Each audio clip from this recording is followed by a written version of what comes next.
you ever wish your day wasn't dictated by your health? Are you tired of being tired all the time, or is pain holding you back from enjoying your time with your family? Would you like to manage your symptoms holistically, but you just don't know where to begin? I am so excited that you're here. This podcast will help you understand how natural remedies work so you can relieve your symptoms and live a fuller life. My name is Penny. I'm an occupational therapist, past pharmaceutical rep, a mom, and a wife with a strong faith, and for 25 years, I battled through debilitating Crohn's disease. I took all the medicine and did all the surgeries that stole so much time with my family, but never truly healed me. I finally realized if I was going to survive this disease, I needed to open my stubborn eyes to alternative solutions. I researched how perfectly our bodies work with plants and a lifestyle that made my health less of a burden to my family and aligned so beautifully with my faith and my medical training. If you are ready to reclaim your life with holistic options that are easy to implement as a busy mom and provide relief that lasts, this is the podcast for you.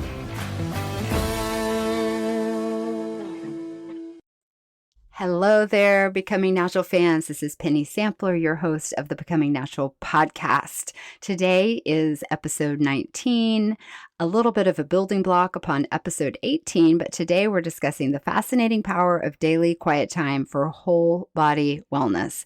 This is a building block that we're adding to episode 18 when we discussed ways to avoid overwhelm and empower letting go and saying no.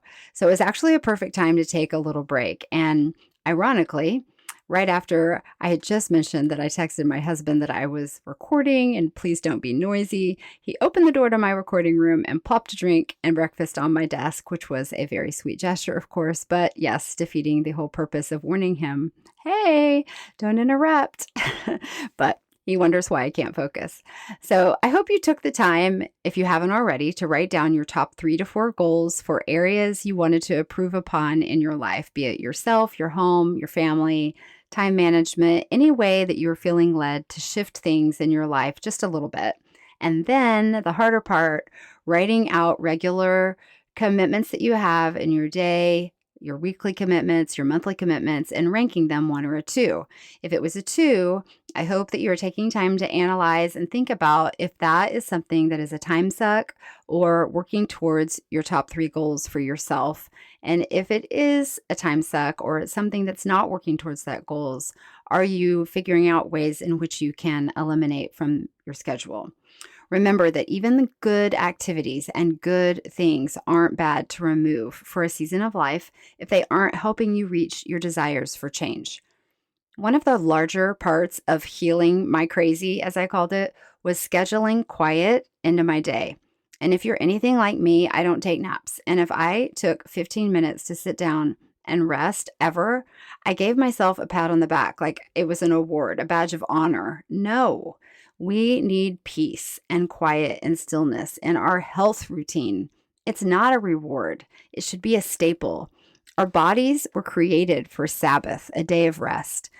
Sabbath is a day set aside for rest and worship. And I don't know about you, but I rarely get a full day of rest unless maybe I'm sick, but let's be honest, moms, like if you're sick, do you really get to rest? But Sabbath means you set aside an entire day for rest and worship. Our bodies need it.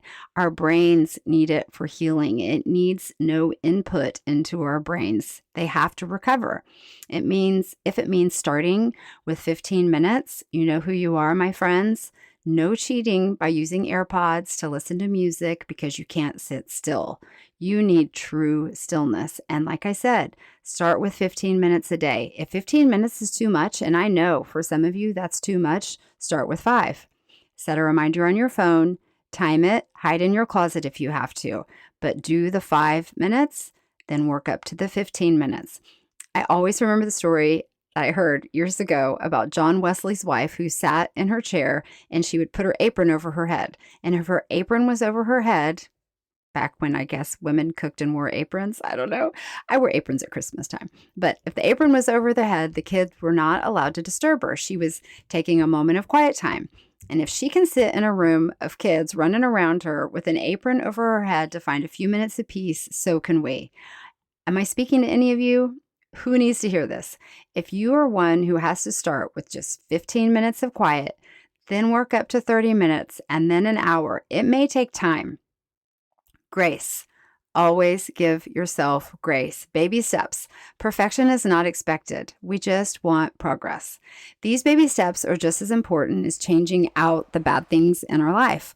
Not only do we want to eliminate toxins and bad habits, but we need to add good things. We need to add peace, quiet, and even worship.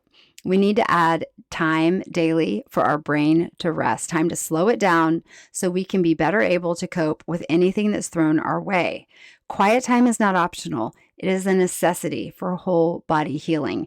Just imagine a time when you have so much going on in your brain. You have all of your kids talking to you at once. The dog is barking. The phone is ringing. Someone's at the front door. You can't process. You cannot function well when you have so much stimulation in your brain. So this is my point in saying you need to slow down and you need to have time to let your brain relax and let your brain heal so that you are ready to take on the day. It has to be included in the day. It is not optional. I promise the more you get it, the more that you will appreciate that time and you will make sure that you include it into your day. It will become a priority that you look forward to.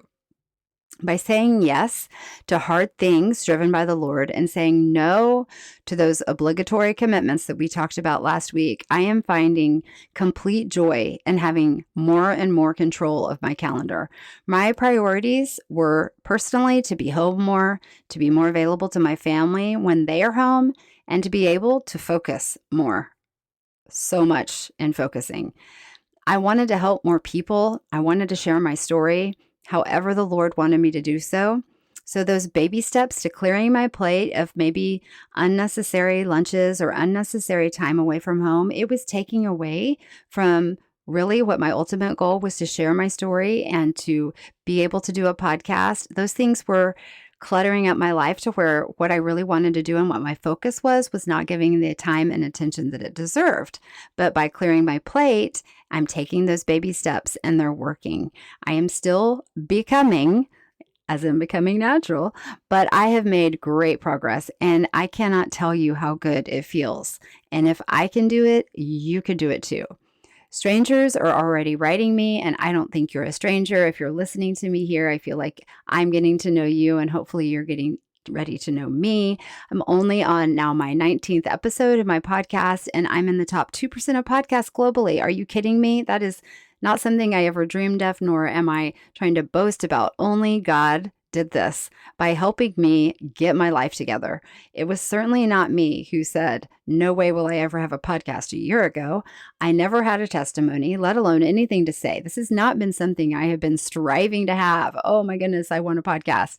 I am also doing this for my family and for my friends because we have been through it together.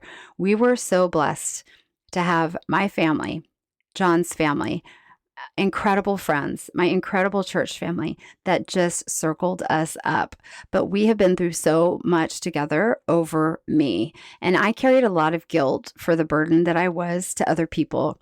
And that was part of my EMDR, to be honest. But I do this for them, to bring glory to God for what He did for us and hopefully what He does for the family and for my friends that were touched by my story, who prayed for me and who witnessed the miracles together with us of my healing, and to help bring healing to them and to support those who are supporting anyone else who is sick. Lord, I have always said, I think it's harder to be the one supporting the person who is sick than it is to be sick.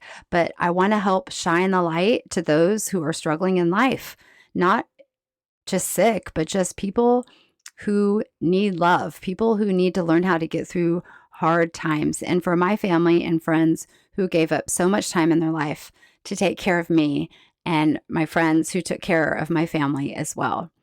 To be able to turn the begging for prayer into something so beautiful is so humbling. Only God. I love letting go of social media, and I realize there's a little bit of social media going on here to get myself launched, but does there really have to be? I mean, if God is in control, He can do whatever He wants with this podcast. You can certainly help if you want by sharing, which I think is how podcasts go. We all tell our friends, oh my gosh, I had this great shirt and I found it and it was so great. You need to go buy it. It's the same thing with everything we do in life. But My absence on Instagram will not be missed because I'm really not there.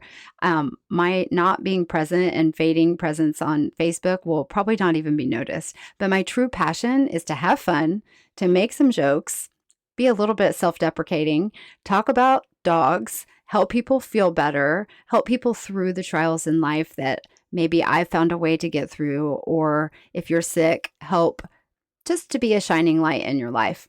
I can do all that right here on my podcast. And Lord knows I like to talk. So I'm definitely within that aptitude.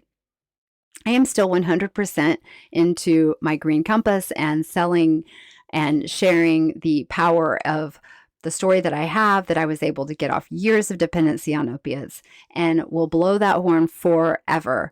Recently, someone actually asked me to sell something, and I'll just use jewelry as the example, but it was really, really funny because if you know me, number one, I hate selling things, but I also wear the same earrings every day that I got off Amazon, and I buy 3 of them at a time just in case I lose one. I'm not the girl that you want to promote your jewelry. And they said, oh, but you're so good at selling CBD, which is very sweet and kind. And I sell things beyond CBD. It's all botanical wellness and plants. And it was very kind of them, I'll just say, for them to say that. Very humbling. But I don't like selling.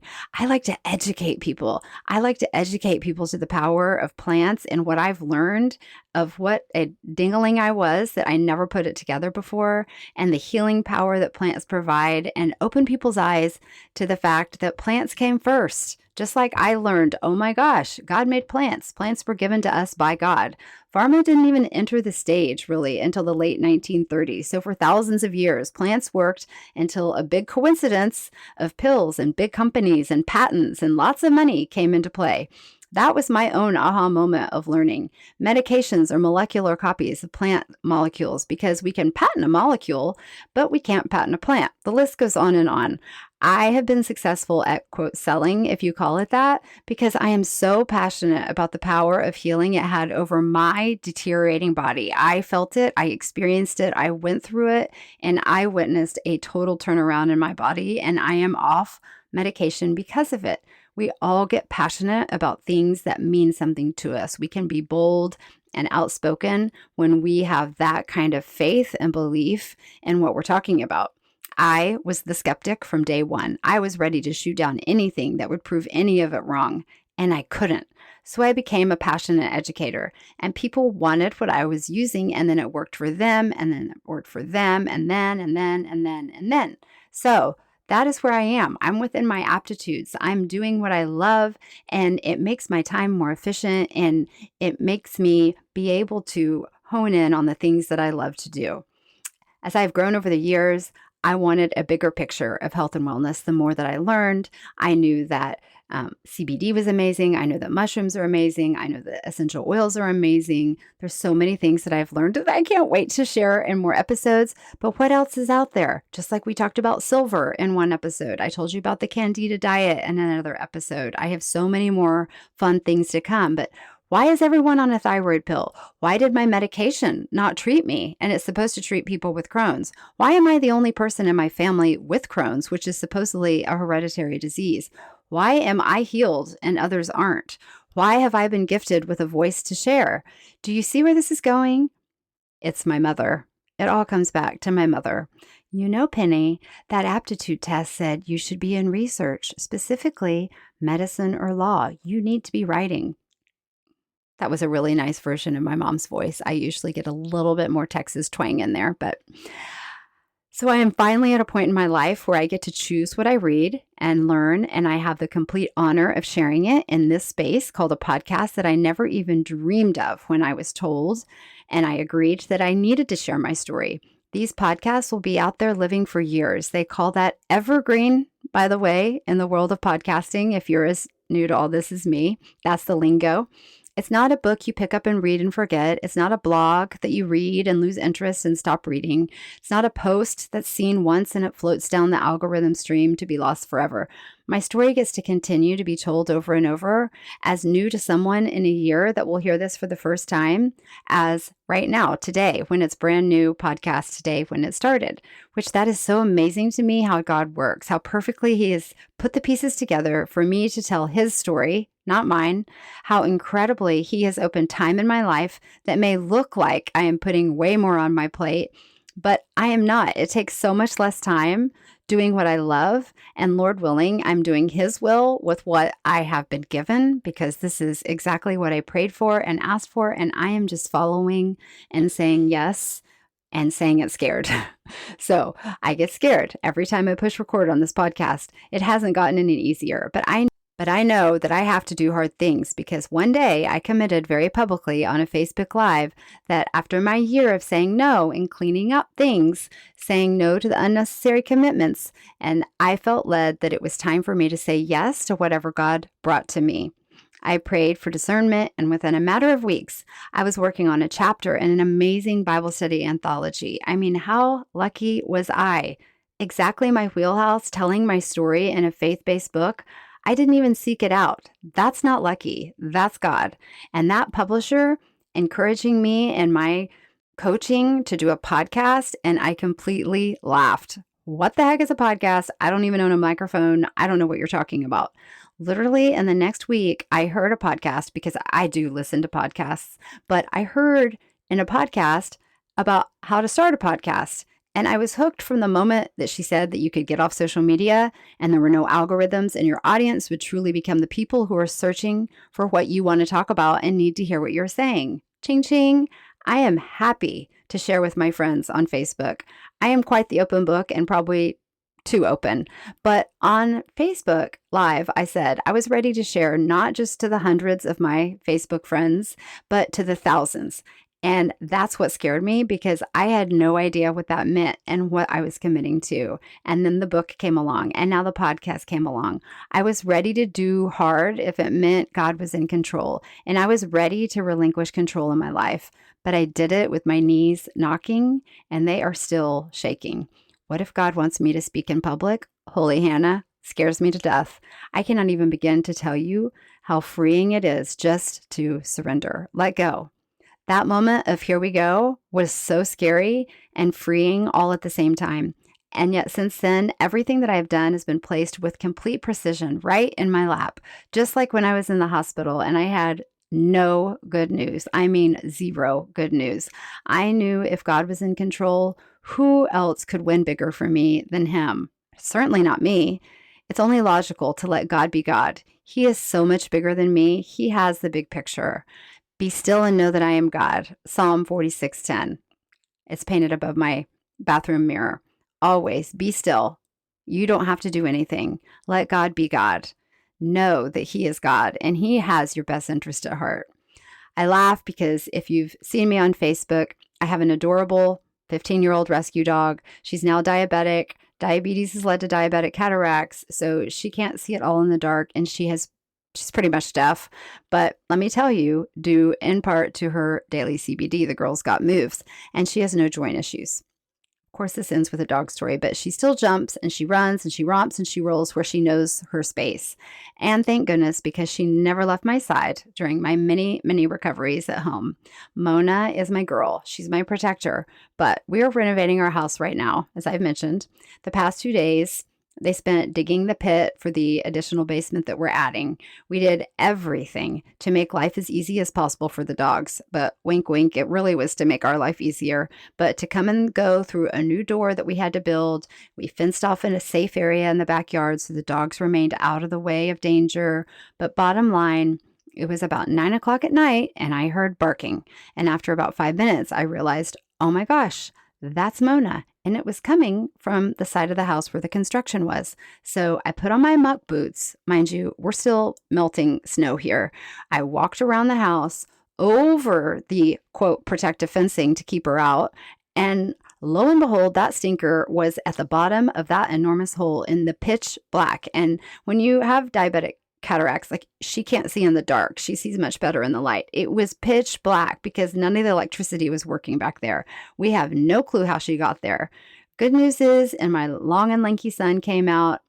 He climbed down the wall of dirt and lifted her up to safety. But all this long dog loving story is to say that now that she is blind, she walks differently. Truly, we have to have her nails cut almost weekly because she isn't scraping her nails to keep them filed. Because instead of walking, I guess you can say heel toe, she walks by putting one paw in front of her to see if she's secure before she steps because she can't see. And then the next step. So she steps cautiously. She leans on the walls in her house. I can hear her and watch her slide down the walls in the house to find her way through the house. Or if we're outside where she's in an unfamiliar territory, she leans on me. She's always on my legs, tripping me up, but she's smart. Every step she takes is a step of blind faith, literally, and she is leaning on what is trusted in her life, the walls of the house or the furniture or me. If she's unfamiliar, she keeps one of us in her path and she's touching us at all times in order to keep her straight. How in the world can I not relate to her living by blind faith? It is such blind faith for me and putting myself out there doing this for the world to see, for people to judge me, for people who know me to judge me, for people who don't know to judge me, to hear what I have to say, or who really wants to listen to me. Maybe my friends think I'm nuts. They probably do. Or maybe there's people who don't like what I have to say. But I have made so many new friends in my quest to be healthier that are on the same path that I am. We all have our own stories that got us to where we are now, be it a life experience, age, wisdom, or a combination of all three. I am just to the point that I am going to do what I feel led to do without reservation. Of course, I am human and I do kind of want people to like me, but I am placing less and less value on what people think of me as long as I feel like I am following my faith, which is most important to me, my heart, and my purpose. Keeping the main things the main thing and leaning on God as I walk through it all, especially the places that I cannot see, because I have not been there before. You got to do hard things that make you feel uncomfortable. You don't grow staying in your comfort zone. I always know when life is comfortable. I know when I say things are feeling pretty good. I know that I'm about to be dealt something really big. It happens every single time. You have to be willing to do the hard things. Hard things make you stronger, more resilient, and confident. Hard things teach you things you never knew you needed to learn. I feel incredibly grateful for all the years that I struggled through my own Job story. Job lost his family, he lost his wealth, his friends, and even his wife made fun of him for his faith in his God. But in the end, God made him whole, and he multiplied his wealth and his family. I'm simply looking for an avenue to be able to share what God did for me and for my family and how he made my body whole and provided the right people, the right nurses, the right doctors in my life to be able to say that I am healed. He consistently brings new, amazing, beautiful friendships into my life to speak truth over me or that maybe need to hear my truth and my story. And he certainly blesses me with family and the continued lifelong and treasured friendships that I have had since I was a child. I ran across this verse yesterday as I was preparing, but it's Psalm 37:23. The Lord directs the steps of the godly. He delights in every detail of their lives. Godly does not mean perfect, my friends. It simply means having a reverence or a love for God. He will direct the steps of those who revere him and love him. That's it, period. And he doesn't expect perfection. He delights in every single detail of our lives. Isn't that crazy? I am learning every day to just surrender over and over and over again. And when I make a mistake, I just get up and I just keep moving. It takes practice. Every day I have to wake up and make that commitment. But when you witness the fruit of that surrender, you will never look back. Who else do you want to direct your steps but God himself? So in closing, let's do hard things. Let's do things that challenge us beyond our comfort zone. But in order to create the space and time that we need to add those challenges, those moments where we get to grow, not only as a person, but in our faith, as we learn our aptitudes, we learn what we're good at, we need to be disciplined enough to clear out the time, the unnecessary commitments, maybe unnecessary friendships. I hate saying that, but not all friendships are for the same season as they are for the next season. And we need to clear out the unnecessary obligations, things that we don't necessarily want to do and we feel like we have to do. So while they may have once produced fruit, maybe they're not necessarily producing good fruit today for the goals you have for yourself that we've written down in this season of life. While we all may be in different seasons of life, we are all in this crazy life together. So let's clean it all up. Throw out the overwhelm, get empowered to let go and say no to the things that don't build you up, and open up space and time for the quiet moments, the time to listen to our thoughts so that we can challenge ourselves to do the hard things. I guarantee you, as you move through the process, and it is a process, you will be blessed. Have a great week. If you're interested in checking out our anthology devotional, look for the link on my website, becomingnatural.com. More Than Enough, The Silent Struggle of a Woman's Identity. It was awarded the Barnes & Noble bestseller designation in just 5 days of pre-launch. It ranked number 1 in the religion category, number 38 bestseller out of all pre-orders at Barnes & Noble. Each author received a Barnes & Noble bestselling author designation. You don't want to miss it. Thank you so much for tuning in today. If you've enjoyed today's episode, hit that follow button, leave a 5-star review if you're so willing, and help spread the message of Becoming Natural by sharing it with a friend. Check out the resources in the show notes and join the email list to stay on top of all the latest and greatest happenings at Becoming Natural as we roll out exciting new things while we grow. Until next time, take those baby steps to a more natural life and always give yourself grace. Progress, not perfection, is the goal. See you next week.